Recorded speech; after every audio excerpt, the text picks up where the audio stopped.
wajib adanya pemimpin. Wajib adanya pemimpin. Disepakati oleh ulama semua, pemimpin harus ada. Kalau tidak ada pemimpin, berantakan. Perang parekrik, perang saudara, segala macam dan sebagainya. Harus ada pemimpin. Maka pilih di antara yang baik, yang terbaik. Tadi katanya baik kan? Yang terbaik. Atau ternyata pemimpinnya tidak baik semuanya, ya, yang paling ringan deh ketidakbaikannya. Itu. Jadi harus memilih. Kemudian memang rambu-rambu memilih itu ada. Memang kalau bicara tentang kriteria, kita sering sampaikan ada beberapa kriteria ya. Pertama, orang itu adalah orang yang secara pribadi dia adalah dekat kepada Allah. Makna kedekatan bukan harus punya sholat 1000 rakaat, 200 rakaat, atau tidak. Yang penting tidak pernah melakukan dosa gede, bukan pemabuk, bukan pejudi, bukan meninggalkan sholat, itu sudah cukup. Hari ini dirinya baik, tidak makan haram, yang jelas-jelas haram, baik. Yang kedua adalah dia adalah dekat dengan manusia, karena dia akan mengurusi manusia, dekat dengan umat. Setelah dekat dengan umat, harus kita, itu adalah semuanya ijtihad nanti sesuai dengan kemampuan Anda. Ini kriterianya dulu. Dekat dengan bagaimana mereka dengan umat, kepedulian dengan umat ya, dengan orang, memihak kepada kebenaran dunia, bukan memihak kepada minoritas, enggak. Kalau minoritas salah tetap harus disalahkan. Ada gaya sekarang kita membela kaum minoritas. Loh, minoritas salah gimana? Bukan membela minoritas, membela yang benar. Mihak rakyat artinya memang kemakmuran rakyat yang dipikirkan. Yang keempat, yang ketiga adalah siapa yang bakal membisikkan kepadanya. Sebab ternyata pembisik itu luar biasa.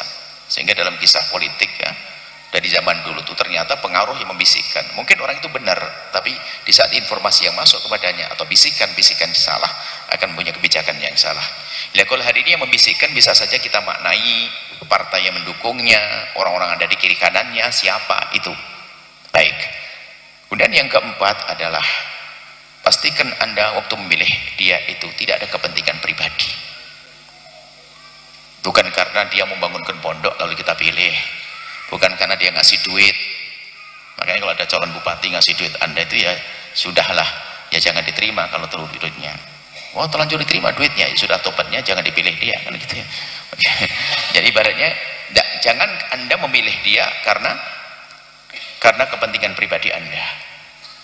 Kemudian selanjutnya yang kelima, Anda minta kepada Allah petunjuk, istikharah. Setelah Anda minta petunjuk, baru besok lagi Anda ke pemilihan sesuai dengan yang Anda ketahui. Baik, kami ulas lagi ringkasnya begini. Kalau Anda tidak bisa menghafal 5 gini.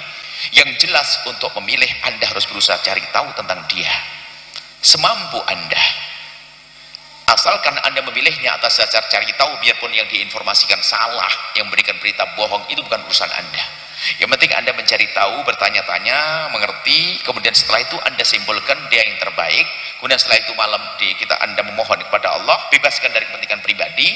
Besok akan pemilihan sudah istikharah. Mohon maaf, istikharah itu adalah melakukan sholat 2 rakaat, bukan hitung kancing. Baik, ini Anda istikharahnya siapa? Istikharah bahkan juga bukan buka Al-Quran sin, bukan itu. Istikharah itu diajarkan Nabi, melakukan sholat 2 rakaat minta petunjuk. Nah, istikharah bukan tasbih ini dihitung nih. Ini tasbih itu untuk berzikir, bukan dihitung. Mohon maaf, ini istikharah kembalikan istikharah yang diajarkan Nabi. Jika kamu bimbang antara beberapa permasalahan, maka melakukan wudhu dan Nabi ajarkan. Kemudian dia doa istikharah. Nah, setelah itu Anda pilih. Asalkan Anda dengan cara yang benar Anda pilih, loh kok keluar setan, Anda sudah nggak dosa karena Anda tidak nuruti hawa nafsu. Tapi kalau Anda milih asal saja, penting aku beruntung, wah kasih duitnya, Anda pilih dia, biarpun dia seperti Umar bin Abdul Aziz, Anda telah salah. Kenapa? Anda waktu milihnya dengan hawa nafsu. Jadi Anda bebaskan kemudian ya. Setelah itu cara milihnya harus Anda milih. Kemudian ada nasihat yang lebih penting dalam irama pemilihan ini, yuk kita menjadi orang cerdas. Jangan biasa bermusuhan ya. Maka ini termasuk yang kami serukan di barat dan di timur, dari Sabang sampai Merauke kalau perlu, sampai di luar negeri sekalipun, selagi warga negeri kita Indonesia Raya, ayo kita bijak dalam pemilihan umum. Jangan biasa dengan permusuhan. Kita sudah capek diadu domba. Negeri ini sudah negeri biasa berantem. Anak kecil main bola itu kan senang-senang. Setelah itu selesai, mesti akan begitu senang-senang. Hari ini sampai main bola berantem sampai ada yang mati. Ini kan aneh banget. Ini ada apa ini? Main bola itu kan untuk senang-senang, berantem sampai mati. Apa ini? Kok gampang berantem? Pemilihan presiden berantem, pemilihan gubernur berantem, pemilihan bupati berantem, pemilihan lurah berantem. Waduh, akhirnya kebiasaan berantem sampai pemilihan ketua masjid pun berantem. Ini model kita ini sudah biasa diadu domba. Maka kita balik sekarang, kita punya rambu-rambu hidup yang benar. Jangan adu domba saya, wahai syaitan. Kita keluarkan rambu-rambu. Apa itu? Tolong semuanya punya adab, akhlak kepada saudaranya, dan pegangi ini dan sebarkan ke seluruh penjuru sana, biar orang tahu kalau ini adalah rambu-rambu yang harus kita pegangi. Apa itu? Ingat, calon pilihanmu bukan malaikat yang turun dari langit. Calon pilihanmu tidak dengan wahyu juga. Ingat, yang sudah terlanjur percaya sama calon pilihannya, calon pilihanmu bukan malaikat. Ingat. Kemudian orang lain ya ada kesalahan, tapi katailah kita punya rambu-rambu. Biarpun sehebat apapun calon pilihanmu, tetap harus punya adab. Ini tolong sederhana. Sanjung calon pilihanmu sesuka hatimu, tetapi jangan mencaci calon pilihan orang lain. Anda catat dan Anda sebarkan.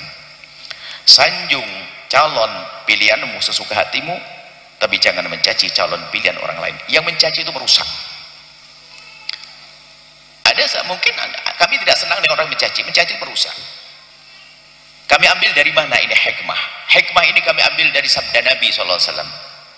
Tolong difahami ini. Kemudian dipertanyaan pilihan dari isu lupa masalah pemilihan umum. Ini nasihat penting juga di hari ini.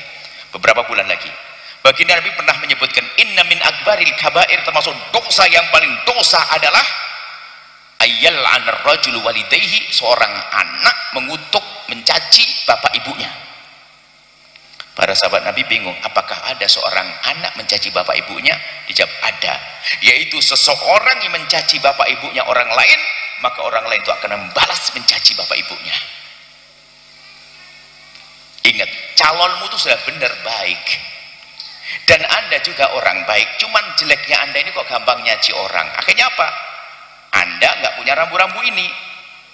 Calon Anda sudah benar baik, Anda sebenarnya orang baik, sering ngaji, cuman lesan Anda tiba-tiba Anda mencaci calon yang lainnya. Lah kebetulan calon lain ini Masya Allah calonnya tuh nggak benar, setengah setan, pengikutnya juga setengah setan. Coba gara-gara Anda ngolok dia, nggak terima dia, padahal Anda hanya mencaci satu cacian, dia dengan kejahatannya akan balas 1000 cacian untuk calon Anda. Bahkan bukan saja mencaci yang ada, kejelekan yang ada, kadang menfitnah juga, bahkan mungkin menjebak. Sehingga calon Anda yang baik tadi jadi caci maki gara-gara Anda. Anda harus paham mana ini. Yang merasa punya calon baik, Anda harus berakhlak mulia, biar calon Anda semakin digandrungi. Ini ada sebagian ustadz kita ajak ngomong begini, memang itu kejahatan, harus dijelaskan. Ya ustadz, Nabi menjelaskan tentang orang tua kurang apa. Bahkan jangankan urusan pilihan presiden, urusan ketuhanan, la tasubul ladina tu'una min dunillah, jangan kau caci orang yang menyembah Tuhan selain Allah itu. Nggak boleh kita caci.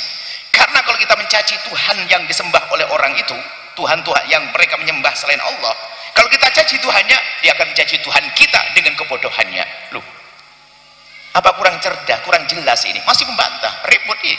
Dijelaskan, innalillah, Anda ini membuat kerusakan gayanya Ustadz.